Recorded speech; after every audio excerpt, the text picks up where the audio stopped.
to another tactical ASMR video. If you're new here,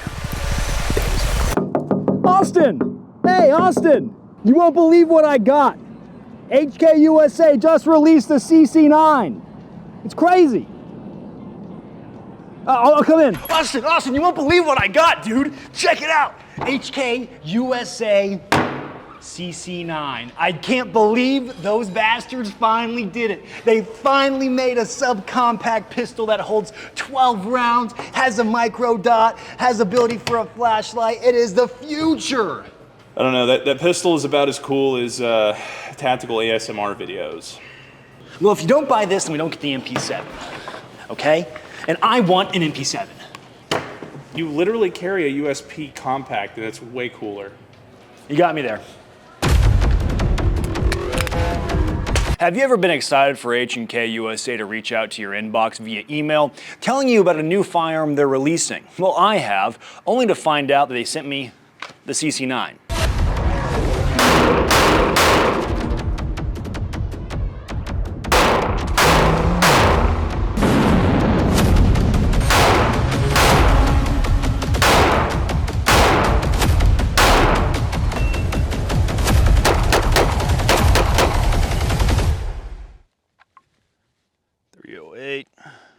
All right, real quick, got a few of the 12 rounders loaded up with a hodgepodge of ammo that I had, like a little, what is it, like, what are the things, like a trail mix? Like a trail mix of ammo. Potpourri.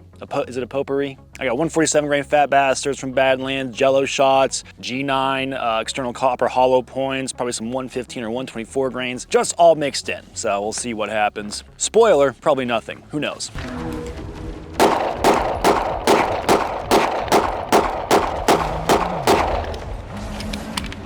Nothing.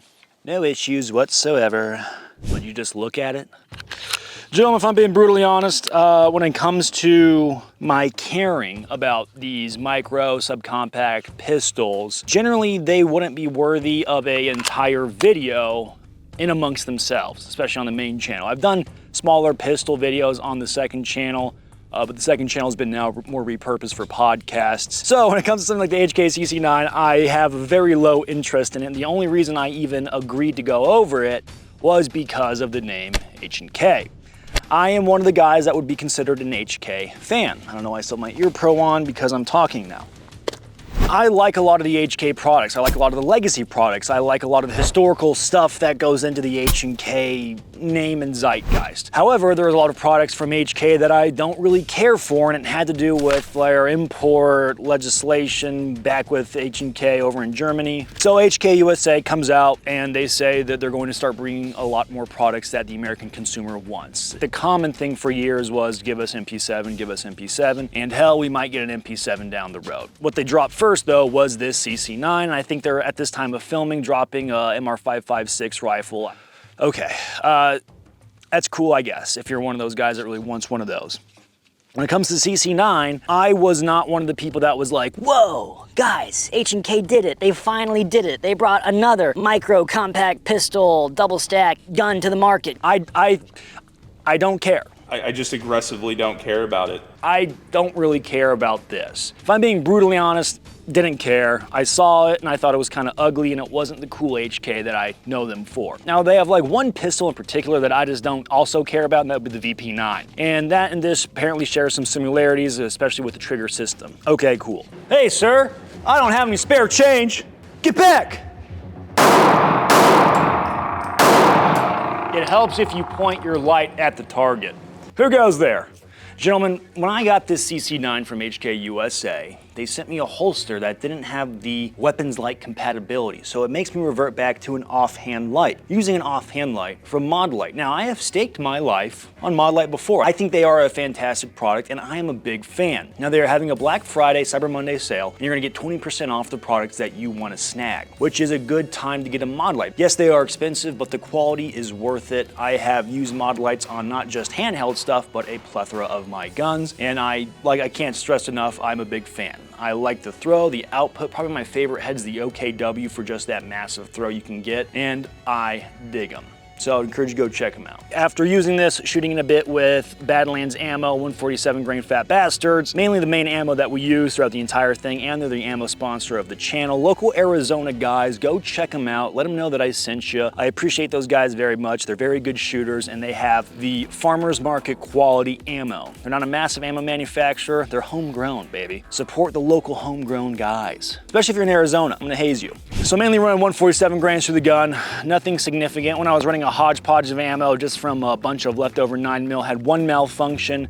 Didn't check the round actually. One malfunction throughout the entire process, probably put a few hundred rounds through it, nothing crazy, just a very light break-in period. Now when it comes to concealability, gun, very comfortable. Even when it's on your person, my silhouette of having this with this style of shirt, you really can't see it, you really can't tell, there's no sort of printing, so if you're a printing conscious person, even though people don't really notice, there was an example of Henry Cavill in New York Times Square wearing a Superman shirt underneath a billboard of him as Superman and no one noticed. So people are usually pretty self-absorbed unless it's like another gun guy that sees you and you're wearing some sort of like Vortex shirt and you have a giant bulge in your pants, like up here at waistline, not the other bulge.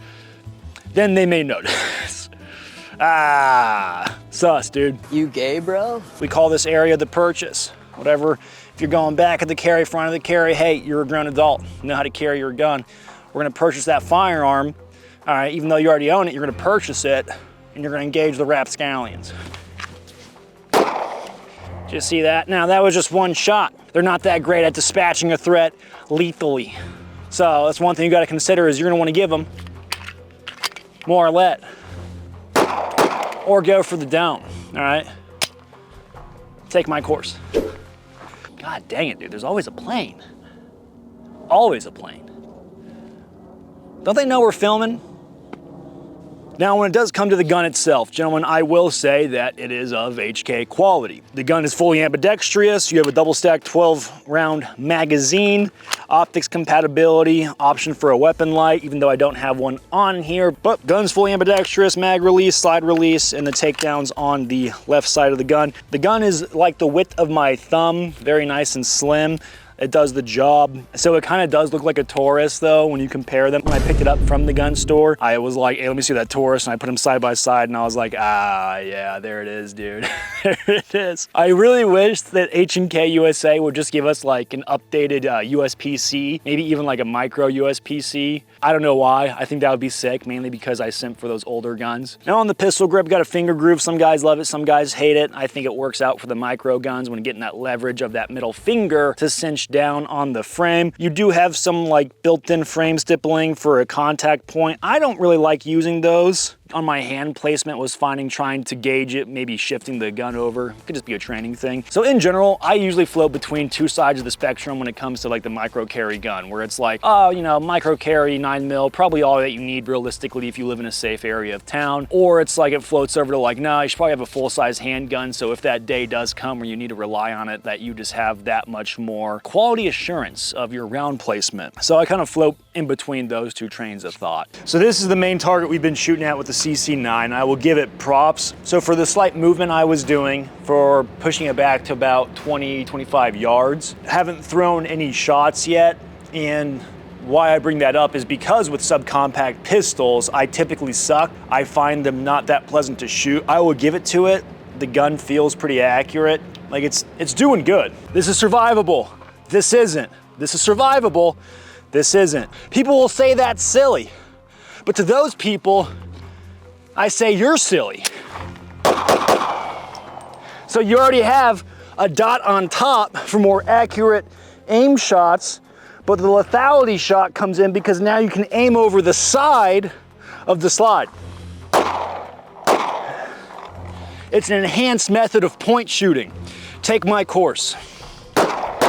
But I will say for me, when it comes to like the pistol shooting skills, shooting the sub-micro guns, the quality is not there as far as shot placement, speed, accuracy, as in compared to more full-size handguns like a Glock 19 or a Glock 17 size gun, and then all those different categories that it may encompass. Typically with a gun like this, in my head, it's like, yeah, you may be carrying a comfy subcompact Micro 9, but when it comes to being proficient and lethal with it, you're gonna have to spend that much more time at the range to say match the skill level that you would be at with the more more full-size handgun. At least that's for someone like me. You may be a wizard with the subcompact micro gun. More power to you. God bless you. Now, an important aspect of any pistol review has to be how well does the gun throw. If you've ever been doing any sort of actual gun fighting or force on force, you know that when your gun goes completely dry, you have one last projectile.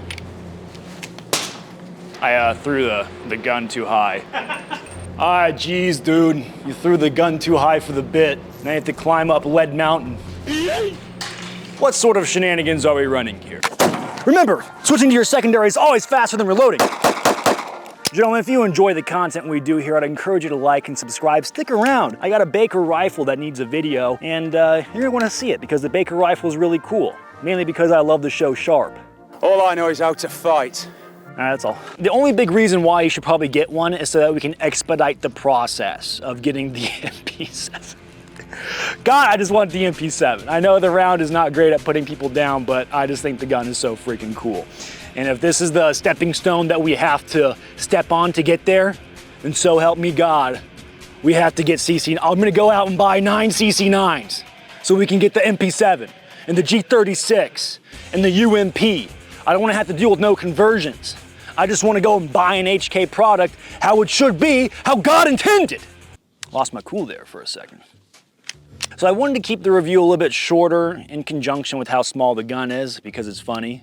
I don't know. So to put a nice bow on all of this, did I care about the CC9? No. Was I excited that HKUSA exists now? Yes. Did they make a good product with the CC9? I'd say yes. Objectively looking at it, how it's shot, how accurate it was, the quality that goes into H&K, R&D, I would say yes. They spent years working on this thing from everything I was seeing, so it better be a good product. Is it going to make waves on the market? I doubt it. Unless you're like an H&K cultist where you have to go get every H&K product, then that's where I really see it. I still think it's a good gun. Would I have gone out of my way to get this gun? Probably not. Now, there's a few reasons why. Big one is I would have rather taken that money and applied it to a more historically significant firearm for the collection. That's mainly why. Like, I have subcompact 9s in the collection. Why would I need another one? It's very redundant, and to me, pistols aren't that exciting. If you want to support the channel in any way, shape, or form, guys, I'd encourage you to check out some merchandise. I do have a Patreon, but I would encourage you to go hit up Pepperbox. Probably more bang for your buck than just my Patreon. Exclusive content there from a bunch of other creators, as well as early drops from videos or extended cuts of videos where we can't show stuff on YouTube. Got nothing else for you guys. Thanks for watching. I'll catch you on the flip.